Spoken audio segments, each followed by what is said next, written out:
Hay una pregunta en las entrevistas de Go que hunde a mucha gente que programa bien.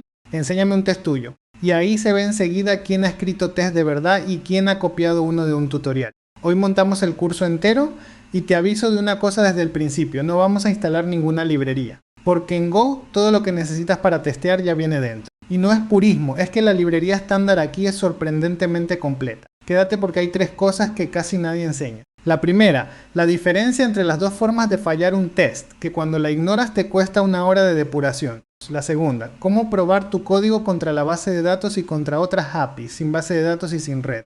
Y la tercera, que es la mejor, un tipo de test que escribe él solo los casos que a ti no se te habrían ocurrido. Todo sale de la documentación oficial del paquete de test. 0 librerías y 0 invento. Este es el temario y tienes los capítulos con sus tiempos en la descripción. Empecemos por lo básico, que además es donde Go es más raro comparado con otros lenguajes. Un test es una función normal en un fichero que termina en --test y que empieza por la palabra test. Ya está. No hay clases, ni anotaciones, ni configuración, ni un fichero aparte donde registrarlo. Y no hay funciones de comprobación tipo asegurar que esto es igual a lo otro. Se comprueba con un sí. A mucha gente le parece que eso es escribir más y tiene razón, es escribir más. Lo que ganas es que el mensaje de error lo escribes tú y eso importa más de lo que parece. Se ejecuta con un comando y sale así. Y ahora la primera de las 3 cosas. Hay 2 formas de fallar un test y no son intercambiables. Una apunta el fallo y sigue ejecutando el resto del test. La otra apunta el fallo y para ahí mismo. La regla es esta. Si lo que viene después no tiene sentido sin lo que acabas de comprobar, para. Si lo que viene después son más comprobaciones independientes, sigue y así ves todos los fallos de una pasada. El caso típico es cuando compruebas que no hubo error y lo siguiente que haces es usar el valor devuelto. Si ahí solo apuntas el fallo y sigues, la línea siguiente entra en pánico y te pasas media hora leyendo un pánico que no era el problema. Y un detalle que casi nadie sabe, la versión que para el test no funciona desde otra goroutine. Ahí tienes que usar la otra o el test seguirá corriendo como si nada. Vamos al patrón que se usa en Go para casi todo. Se llama test de tabla. La idea es no escribir un test por caso, sino una lista de casos y un solo bucle que los recorre. Se ve así y merece la pena mirarlo con calma. Arriba la tabla, cada fila es un caso con su nombre, sus entradas y lo que esperas. Abajo el bucle que crea un subtest por cada fila. Y ese nombre de la primera columna es el que vas a ver cuando algo falle. La documentación del paquete lo dice tal cual. Los subtests permiten definir pruebas sin escribir una función para cada una. Y esto tiene 3 ventajas prácticas que se notan desde el primer día. La primera, añadir un caso nuevo es añadir una línea, no copiar y pegar una función entera. La segunda, puedes ejecutar un solo caso por su nombre sin tocar el código. Y la tercera, la tabla se lee como una especificación. Alguien que llega nuevo entiende qué hace la función solo leyendo las filas, y ahora el truco que separa una tabla buena de una regular. Las filas fáciles no aportan nada. El valor está en las filas raras. Yo cuando reviso código miro primero eso, cuántas filas hay y cuántas son incómodas. Y ya que estamos, qué se testea y qué no. Porque la respuesta de todo se testea es la que hace que un equipo abandone los tests a los 3 meses. Yo lo ordeno así. Primero lo que decide, precios, permisos, validaciones, cualquier cosa que tenga un sí dentro. Segundo, lo que ya se rompió una vez, que es el test más barato de justificar del mundo. Y tercero, la columna de lo que casi nunca compensa. Y ahí está la palabra incómoda del testing, la cobertura. La cobertura te dice qué líneas se ejecutaron durante los tests. Ojo, ejecutaron, no comprobaron. Puedes tener el 100% de cobertura con tests que no comprueban absolutamente nada. Se mira así y lo interesante no es el número. Lo interesante es el informe en el navegador, que te pinta en rojo las líneas que ningún test toca. Ahí es donde encuentras esa rama de error que nadie ha probado nunca y que un día se ejecuta en producción. Y la regla honesta, no persigas un número. Persigue que las ramas de error estén cubiertas.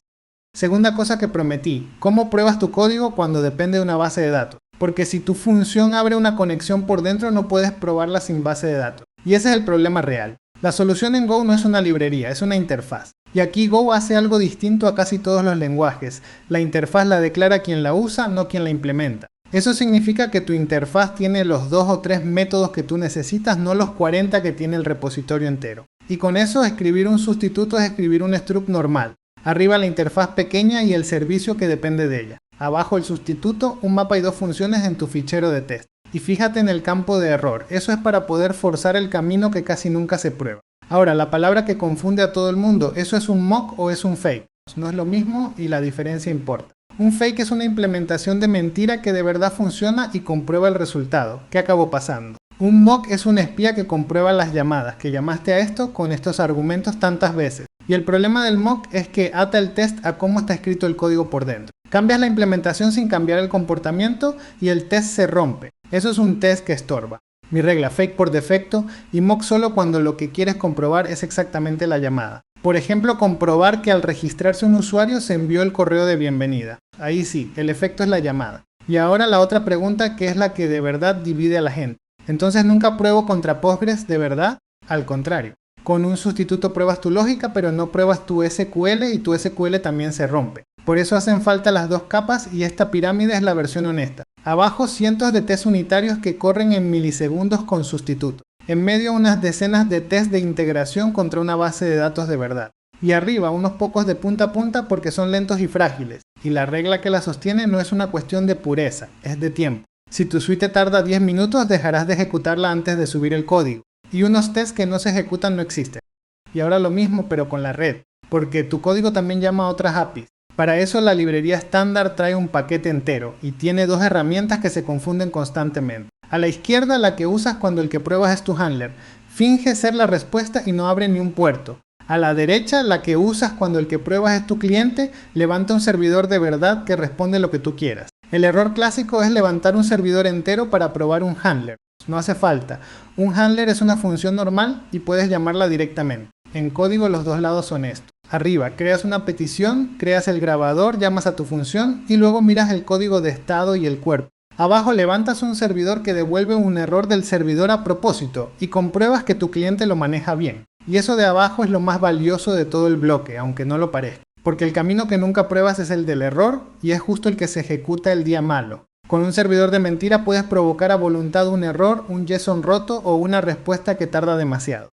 Y ya que he dicho que hacen falta tests contra una base de datos de verdad, vamos a montarlos bien. El problema de estos tests no es escribirlos, es que son lentos y necesitan cosas arrancadas. Y si molestan en el día a día, alguien acabará borrándolos. Así que hay que separarlos. Go trae dos formas de hacerlo y esta es mi favorita. Esa primera línea es una etiqueta de compilación. Con ella, este fichero ni se mira cuando ejecutas los tests normales. Solo se compila si se lo pides con esa etiqueta, que es lo que haces en tu integración continua. Y abajo está la función especial que arranca una sola vez para todo el paquete. Ahí es donde levantas la base de datos de pruebas, ejecutas todos los tests y la apagas al terminar. Y la otra forma, que también está en la documentación, es marcar el test para que se salte en modo corto. Así el desarrollador ejecuta el modo corto mientras trabaja y el servidor lo ejecuta todo.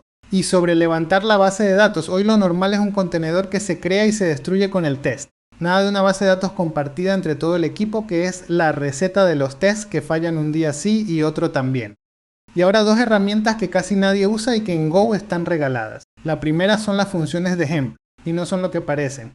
Escribes una función que se llama ejemplo y el nombre de lo que documenta y le pones un comentario con la salida esperada. Eso aparece publicado en la documentación de tu paquete. Y además se ejecuta como un test si la función cambia y el ejemplo no falla. O sea, es documentación que no puede quedarse desactualizada, que es el problema de toda la documentación del mundo. Y el detalle que casi nadie sabe y que está literal en la documentación. Un ejemplo sin ese comentario de salida se compila pero no se ejecuta. Es decir, si se te olvida esa línea tienes documentación que puede mentir y nadie te va a avisar. La segunda herramienta son los ficheros de referencia para cuando lo que devuelve tu función es enorme. Un informe en HTML, un JSON grande, una plantilla renderizada. Comparar eso a mano dentro del test es inviable. Se hace así y el truco está en la bandera. Guardas la salida buena en un fichero dentro de tu proyecto y el test compara contra ese fichero. Y cuando cambias la función a propósito, ejecutas con esa bandera y se regenera. Lo bueno es que el cambio aparece en el control de versiones y ahí lo revisas línea a línea. Eso convierte una revisión imposible en un diff normal. Y es una idea que se puede robar para muchas cosas. Siguiente herramienta, y esta es de las que justifican el lenguaje entero. En Go escribes concurrencia con mucha facilidad y por eso también escribes carreras de datos con mucha facilidad. Una carrera es dos gorutines tocando el mismo dato a la vez y el problema es que no falla siempre. Falla un martes en producción con carga y en tu portátil no lo reproduces jamás. Y Go trae un detector que lo encuentra. Se activa con una bandera y fíjate en lo que te dice, no solo que hay una carrera sino que dos gorutines y que dos líneas. Es lento, así que no lo pongas en cada guardado. Pero ponlo en tu integración continua, siempre. Ahí es donde encuentras las carreras que tu portátil no reproduce nunca.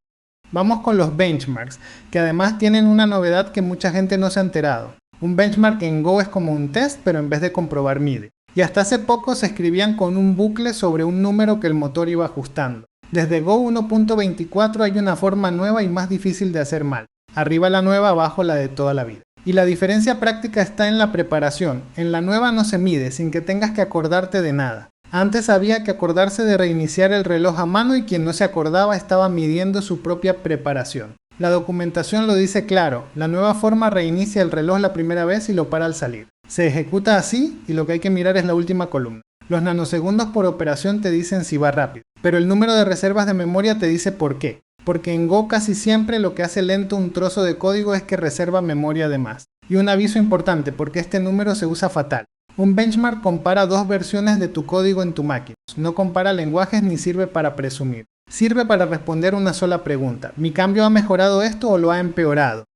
Y llegamos a la tercera cosa que prometí, que para mí es la más divertida de todo el curso. Se llama fuzzing y está dentro del comando de test desde Go 1.18. La idea es esta.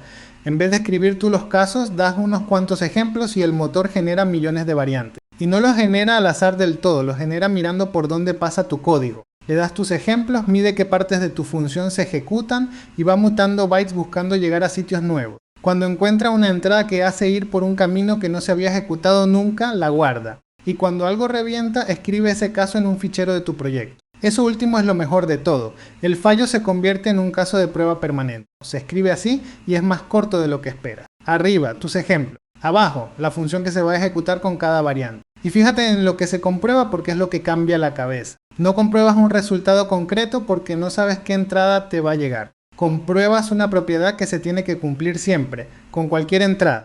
Por ejemplo, pase lo que pase, la salida no tiene espacios, está en mayúsculas y es texto válido. Y ahora el momento por el que merece la pena todo esto.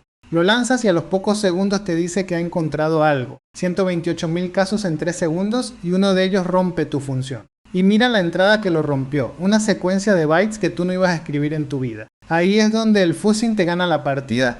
Encuentra lo que no se te ocurre porque no piensas como una máquina rompiendo cosas. El tutorial oficial lo dice sin adornos. Sirve para encontrar inyecciones, desbordamientos y caídas del servicio. Y ahora la parte honesta, no vale para todo. Solo sirve donde puedas describir una propiedad y donde la entrada sean datos, texto, bytes, números. Para la lógica de negocio de tu aplicación no lo vas a usar. Para todo lo que parsea, valida, normaliza texto, es oro puro.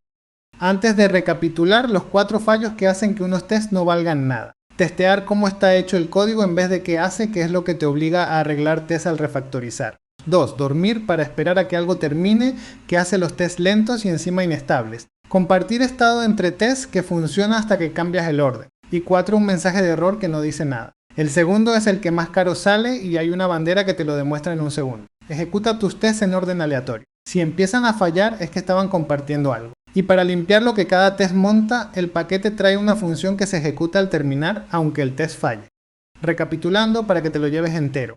Todo viene en la librería estándar. Los tests se escriben en tabla con subtests. Se sustituye con interfaces pequeñas. La red se prueba con el paquete de pruebas HTTP. Y el fuzzing encuentra lo que a ti no se te ocurre. Y la idea que quiero que te lleves, aunque no escribas ni un test más este mes. Un test no está para demostrar que tu código funciona, está para avisarte el día que deje de funcionar. Por eso el test más valioso de todos es el que escribes justo después de arreglar un fallo. Ese ya sabes seguro que vale para algo porque ya pasó una vez. Y por curiosidad, ¿tú usas alguna librería de aserciones en Go o vas con la librería estándar?